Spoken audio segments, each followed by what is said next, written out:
नमस्कार, मी सीमा स्वागत करते तुमचं माझ्या एका नवीन व्हिडिओमध्ये. तर नुसतंच आपला 1000चा टप्पा जो आहे तो आपण गाठलेला आहे. तर ज्यांनी ज्यांनी मला खरंच खूप सपोर्ट केला मनापासून त्यांची मी खूप खूप खूप जास्त कृतज्ञ आहे. जेव्हा माझा 1000 सबस्क्रायबर कंप्लीट झाले त्याच वेळेस मी इन्स्टाला स्टोरी टाकलेली की काही क्वेश्चन असेल तर विचारा, मी नक्कीच व्हिडिओ बनवेन. तर बरेचसे क्वेश्चन मला आलेले, त्याचंसुद्धा मी आन्सर देणार आहे. त्याच्या आधी मला सांगायला आवडेल की मी इंस्टाग्रामवरती सुद्धा खूप छान छान कंटेंट क्रिएट करत असते. जर तुम्ही मला इन्स्टाला फॉलो केलं नसेल तर नक्की फॉलो करा. आणि तिथले पण मला बरेच क्वेश्चन आलेले की साडी रिलेटेड, ब्लाऊज रिलेटेड, तर ते सुद्धा मी आन्सर करणार आहे. जे काही क्वेश्चन विचारले त्याचा आन्सर मी लास्टला देण्याचा प्रयत्न करेन. आधी आपण टिप्स बघूया साडी रिलेटेड आणि ब्लाऊज रिलेटेड. तर चला लगेच सुरू करूया व्हिडिओ. नंबर 1, मला पेटीकोट रिलेटेड बरेच क्वेश्चन आले होते. मी एक रील अपलोड केली होती, पेटीकोट, डेली पेटीकोट आपण कसे घालायचे त्या संबंधित. तर मला एक क्वेश्चन विचारला होता. त्यांचं नाव आता मला नाही माहिती, पण त्यांनी मला असा क्वेश्चन विचारला होता की सॅटिनचे पेटीकोट असतात का? तर हो, हे बघा, हा माझ्याकडे एक सॅटिनचा पेटीकोट आहे. हा मी माझ्या नेटच्या साडीवरती घेतलेला आहे. तर नेटच्या साडीवरती आपण नेहमी सॅटिनचेच पेटीकोट वापरायला पाहिजे. खूप छान प्रकारची एक शाईन येते जेव्हा आपण पेटीकोट वेअर करतो तेव्हा, आणि खूप उठून असं दिसत असते. तुम्ही बघू शकता हा पेटीकोट असा आहे. आणि ह्या पेटीकोटमध्ये विशेष एक गोष्ट म्हणजे की खूप फुगत नाही, खूप छान प्रकारे चापून चोपून आपली साडी राहते. तर त्यामुळे आपण जेव्हा केव्हा नेटची साडी वेअर करू तेव्हा तुम्ही नेहमीच सॅटिनचेच पेटीकोट वापरा किंवा मग शेफवेअर वापरा. तर टिप नंबर 2, तर मी कालच एक रील अपलोड केली आहे की हे ब्लाऊज मी 3 वेगवेगळ्या साड्यांवरती वेअर केलेलं आहे. तर ही साडी येते, या साडीतलं हे ब्लाऊज आहे. तर मी हे कसं केलं हे मी तुम्हाला सांगणार आहे. एक नंबर म्हणजे या साडीवरती ते वेअर केलं होतं. तर या साडीवरचं ब्लाऊज मी तुम्हाला दाखवायचं झालं तर या साडीतलं हे ब्लाऊज होतं. पण जर मी हे ब्लाऊज शिवलं असतं तर तुम्ही बघू शकता याचा लुक एवढा उठून आला नसता. हे बघा, आणि हे ब्लाऊज, आता तुम्ही बघू शकता हे ब्लाऊज की हे ब्लाऊज, म्हणजे कोणतं उठून दिसतंय. म्हणजे आपली साडी कितीही किमतीची असली तरी पण साडीतलं ब्लाऊज जर छान नसेल, तुम्ही स्टिच करून घेतलेलं किंवा एकदम उठावदार नसेल तर त्या साडीचं लुक चांगला नाही येत. आता तुम्ही बघू शकता ह्या साडीतलं हे ब्लाऊज आहे, हे मी स्टिच केलं असतं तर एवढं उठून नसतं दिसलं. त्याचऐवजी हे माझ्याकडे होतं आणि हे ब्लाऊज शिवायला परत मला आणखी पैसे द्यायला लागले असते, अजून वेळ पण माझा गेला असता.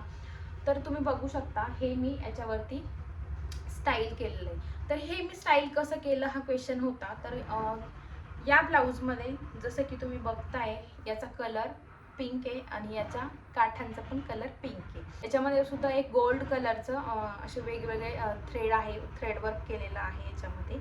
तर आणि याच्यामध्ये सुद्धा आहे. तर म्हणजे एकदम असं परफेक्ट मॅच हे होऊन जातं जर तुम्ही बघितलं तर. हे बघा, अशाच पद्धतीने आपण मिसमॅच करायला पाहिजे, कारण की आपला पैसा सुद्धा खूप जास्त वाचतो. कारण की मी आता तुम्ही बघू शकता 3 साड्यांतले 3 ब्लाऊज शिवायला मला 1 ते 1,500 गेले असते माझे. तर तेच मी ह्या ब्लाऊजवरती स्टाईल केलं, तर माझे ते पण वाचले आणि शिवाय वेळ सुद्धा माझा वाचला. तर अजून एक प्रश्न विचारण्यात आला होता मला ब्लाऊजशी रिलेटेड, तो म्हणजे की आपण ब्लाऊजचं जे अस्तर आहे ते आपण कशा पद्धतीने निवडायचं. तर ब्लाऊजच्या अस्तराविषयी सांगायचं झालं तर तुम्ही निवडाल त्याची क्वालिटी खूप छान असायला पाहिजे. आपण बऱ्याच वेळेस काय करतो की एखाद्या स्वस्तातलं अस्तर घेतो आणि ते लावतो आणि त्याने नंतर कलरसुद्धा आपला जात असतो त्या अस्तराचा. बऱ्याच वेळेस ते आपल्या याला म्हणजे हे जे वरचं मटेरियल त्यालासुद्धा तो कलर लागतो आणि ते ब्लाऊज पूर्ण खराब होतं. तर एकदम छान असं आहे बघा. आता हे तुम्ही बघू शकता अशा पद्धतीचं एकदम छान प्युअर कॉटनचं अस्तर निवडा तुम्ही, जेणेकरून ते त्याचा कलरसुद्धा सोडणार नाही, विरळसुद्धा होणार नाही. छान अस्तर, असं अस्तर पाहिजे जे की धुतल्यानंतर भरायला पाहिजे अशा पद्धतीने. आणि जर तुमची साडी नेटची असेल तर त्याच्यावरती तुम्ही कॉटनचं अस्तर घेऊन नाही चालणार. त्याच्यावरती तुम्हाला सॅटिनचं अस्तर भेटतं, ते तुम्हाला यूज करायला लागेल. ते अशा पद्धतीचं असतं, तुम्ही बघू शकता. तर ही माझी नेटच्या साडीतलं ब्लाऊज आहे जे की मी शिवून घेतलं आहे. तर त्याच्यावरचं अस्तर अशा पद्धतीनं सॅटिनचं आहे. तर या छोट्या छोट्या गोष्टींकडे आपण लक्ष दिलं तर आपले जे काही आपण स्टाईल करतो ते एकदम परफेक्ट आणि छान सुद्धा होतं आणि खूप सुंदर, म्हणजे एक वेगळा लुक आपल्याला येतो, उठून दिसतो आपण सगळ्यांमध्ये. तर नक्कीच आपण अशा पद्धतीने छोट्या छोट्या गोष्टींकडे लक्ष द्यायला पाहिजे. मला एक असा प्रश्न सुद्धा आलेला की तुम्ही फेसला काय यूज करता. तर ॲक्च्युली सांगायचं झालं तर माझ्या स्किनची आता खरंच वाट लागली, त्यामुळेच माझे व्हिडिओसुद्धा येत नव्हते. तर पण काय करता हा त्यांचा क्वेश्चन होता, म्हणून मग मी इथं आन्सर करते आहे.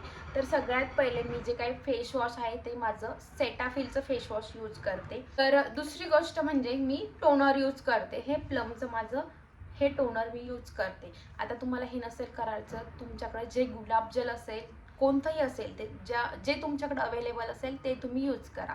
ते आणि हे सेमच रिझल्ट आहे याचे आणि त्याचे, पण हे मी यूज करते. नंतर झालं सिरम. तर हे मी सध्या तरी हे प्लमचं हे सिरम यूज करते. तुम्हाला यूज करायचं नसेल तर नाही केलं तरी हरकत नाही, पण केलं तर छान आहे. एक छान आपली स्किन खूप ग्लोईंग होते. दुसरी गोष्ट म्हणजे मॉइश्चरायझर. तर माझ्याकडे 2 मॉइश्चरायझर आहे. कधी कधी मी हे यूज करते सेटाफिलचं, आणि रिसेंटली मी हे सुद्धा यूज करते. तुम्ही बघू शकता मी बऱ्यापैकी फिनिशसुद्धा केलं आहे, तर हे सुद्धा मी यूज करत असते. आणि सगळ्यात इम्पॉर्टंट गोष्ट म्हणजे जर काही असेल स्किन केअरमध्ये तर आहे ते म्हणजे सनस्क्रीन. तर हे सनस्क्रीन मला डर्मॅटॉलॉजिस्टनं रिकमेंड केलं आहे, ते मी यूज करते.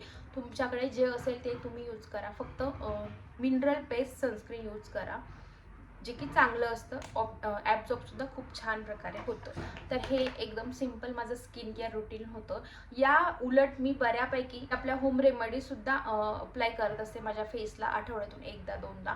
त्या जर तुम्हाला बघायच्या असेल तर त्याचा वेगळासुद्धा मी व्हिडिओ बनवेल तुमच्यासाठी. कमेंट करा मला ना, तुम्ही मला कमेंटमध्ये कळवा, मी नक्कीच तुमच्यासाठी घेऊन येईन. अजून एक प्रश्न होता मधुकर सहाने यांचा.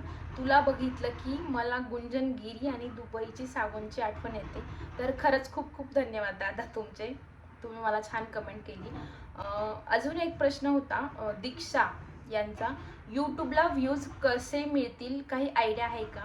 तर यूट्यूबला व्ह्यूज मिळण्याची आयडिया अजून तरी मला नाही आहे, कारण की तेवढे सबस्क्रायबर किंवा त्या लेवलचं ते ह्या प्रश्नाचं उत्तर देण्याच्या लेवलला मी अजून नाही आली असं मला वाटतंय. तरी पण जर तुम्हाला करायचं असेल यूट्यूबमध्ये करिअर तर नक्कीच कन्सिस्टन्स असायला हवं, आपलं कंटेंट त्या पद्धतीचं असायला हवं. तर या काही छोट्या छोट्या गोष्टी होत्या, यानेच आपले व्ह्यूजसुद्धा वाढतात. आणि पूजा यांचा प्रश्न आहे की हाय कशी आहेस? तर मी खूप खूप चांगली आहे पूजा, तुम्ही कसं आहात ते सांगा. आणि अजून एक त्यांचाच प्रश्न आहे की व्हिडिओ एडिट कोणत्या ॲपमध्ये करते? तर रिसेंटली मी इनशॉटमध्ये एडिट करते आहे. थोडं थोडं मी लॅपटॉपवरती पण करत असते, पण आत्ता सध्या तरी मी इनशॉटमध्येच करते सगळे व्हिडिओ माझे जे काही एडिट करायचे. सुद्धा इन्स्टाला क्वेश्चन आलेले की ज्यांचे काही बरेच वेस्टर्न ड्रेसेसमध्ये व्हिडिओ बनवा, तुमची स्माईल खूप छान आहे, सगळे व्हिडिओ छान असतात, all the best all videos. बरेच प्रश्न आहे जे की मी स्क्रीनशॉट घेऊन ठेवले होते. तर त्याचेसुद्धा एक 1 बाय 1 मी व्हिडिओ बनवण्याचा प्रयत्न नक्कीच लवकरच करेल. नवरीसाठी बरेच मला क्वेश्चन आलेले, ते सुद्धा मी पूर्ण सिरीजच करेन नवरीची, जेणेकरून तुम्हाला सुद्धा हेल्प होईल छान प्रकारे.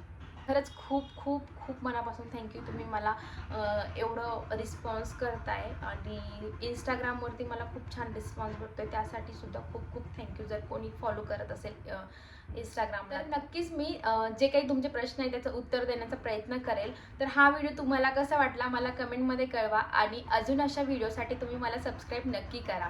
व्हिडिओ आवडला असेल तर लाईक करा, शेअर करा आणि सबस्क्राईब करा माझ्या चॅनलला. थँक्यू.